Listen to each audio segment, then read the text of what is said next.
This is Decisions Gospel Edify. decide Edifying the saints destiny. and spreading the gospel. My tomorrow is not just dependent on the will of God.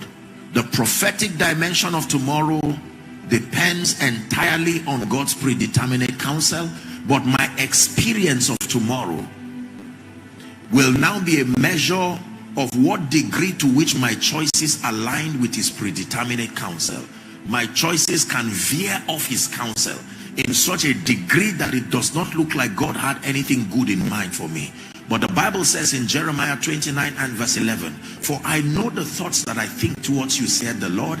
It says they are thoughts of good or peace and not of evil, to bring you a future, and some versions will say an expected end. God thinks about me, and that whatever it is that he thinks is good.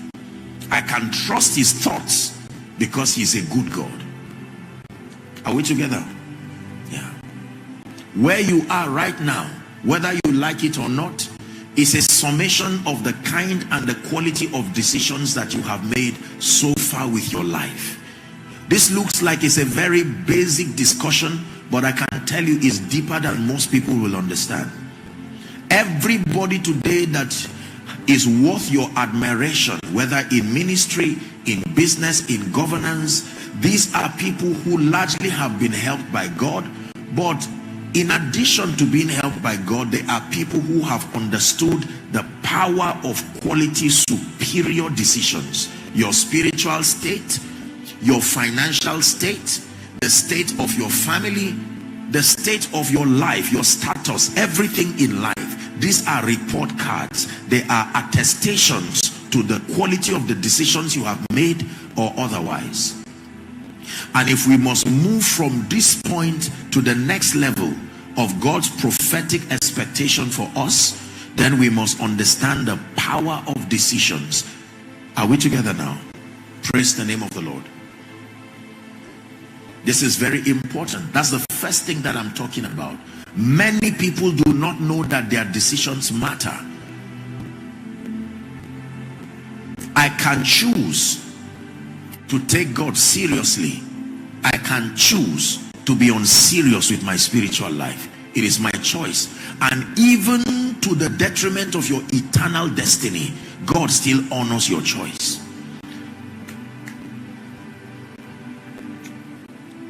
I set before you life and death. There are people who have not chosen to be poor, but they have not chosen to be blessed. And every time you do not plant anything in your garden, your silence and laxity is a choice itself. And the weeds understand that it was a choice you made. So they come to honor that choice by still growing in your garden. Are we together?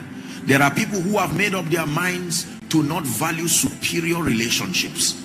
All of the friends and associations around your life may largely be mediocre people who do not fear God. They are anti-greatness, they are anti-destiny. And we hold on to these relationships in the guise of all kinds of loyalty to whatever it is. And this continues to bring us down. Oh, we were classmates, we came from the same place. No. When it was time for Abraham to rise higher, Abraham had to tell the people, thank you, we came thus far with you, but you have to remain here. I will have to go alone. I love you, we are from the same place, but as far as this mountain is concerned, I cannot go with you. Your compassion will not allow me to obey God. I have to drop you. There are times you have to drop good people. It's not only bad people. There are people who love you too much, they will not allow you fast. They love you too much, they will not allow you stretch yours. It's not only bad people. There are people who are not so constructed for where you are going. They may not be evil, they are just not going where you are going. Are we blessed? Decisions. This program was a decision that was made by Pastor Ike and his wife and their team. The decision to be in this auditorium, a decision for the morning session. Can you imagine that men's destinies can literally hang on one man's decision? One man called Reinhard Bonnke decided to pledge his life and serve God, and in his lifetime brought over 100 million people to the cross. one man's decision. One man called Amin decided to be a cruel dictator, and under the influence of that decision, many people suffered. One man called Adolf Hitler decided to make the Jews, are we together now, to sell an idea of superiority to the Germans as against all other nations. And on the strength of that ill-informed decisions, 2.5 or thereabout million Jews, many other people could not leave their assignments because of one man's decision. The armed robber that has rendered people widows, widowers, orphans, he took a decision. The morning before he killed, he knew he would do it. It was a plan. He decided based on whatever factors he put. Decisions are powerful. I have met people, sadly, that I used to know years ago. As I travel around bringing the power and the glory of God to nations, sometimes I stumble across familiar faces. And I look at them and I'm almost in tears, because once upon a time, for many of them, we had the opportunity. We were at the same level. And I'm thinking to myself, what changed? God did not change. So what changed? Decisions. They decided to move forward with their lives, or they decided to remain there. I have traveled to regions where I have seen everything the way it was when I was growing up. Nothing changed. Many of you have heard my story. Let me give you a little of it. One time, I went to a hotel called Premier Hotel. It's in Ibadan. I think it should be one of their best. It's at the mountaintop. Beautiful scenery. And I went there from Port Harcourt. No one knew me, no nothing. I went there and things were so bad in the night. The person I went to meet there came late and I couldn't really see him. He had to leave, and now I was stranded, completely stranded. Nowhere to, I couldn't dare say I would stay in such a hotel. And I sat down 1 o'clock, 2 o'clock. I said, well, I'll just be patient and hang around till morning so that I'll go, because all I had left was my transport.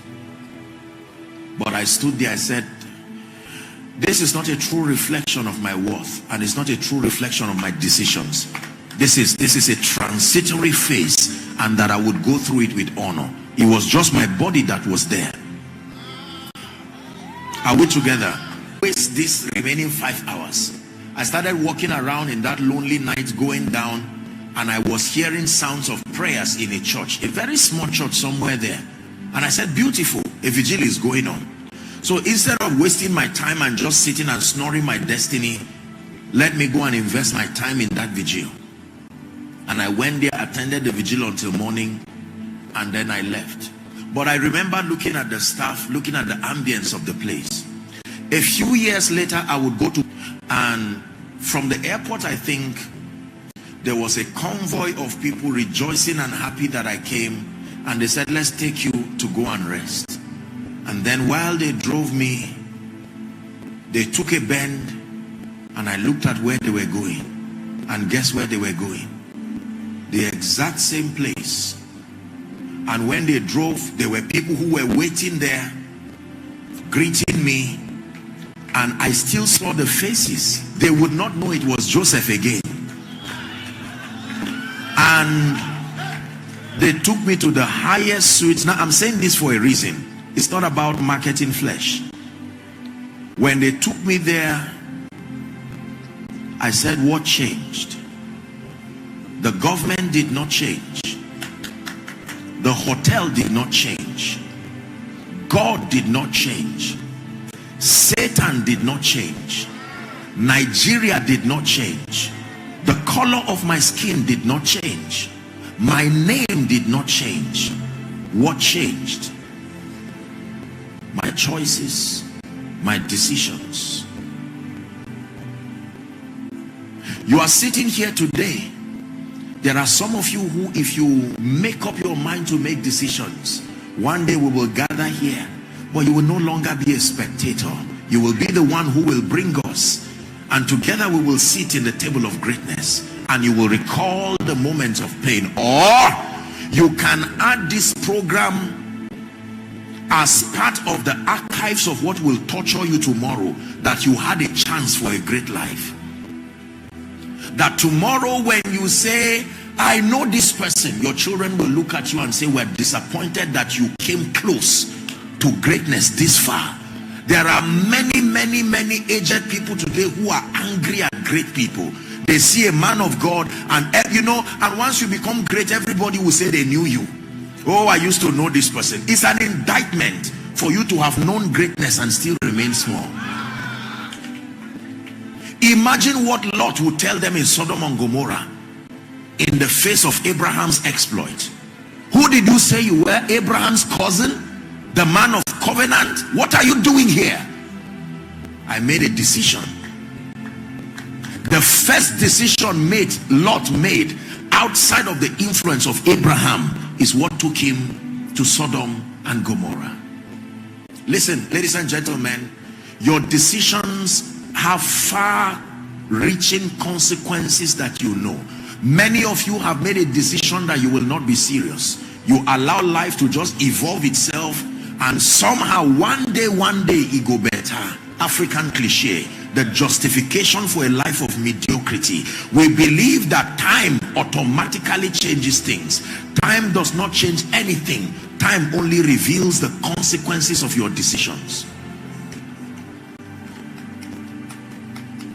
Thank you for watching our entire video today. If you feel you can bless someone, please join us and spread the gospel by sharing this video on your social media.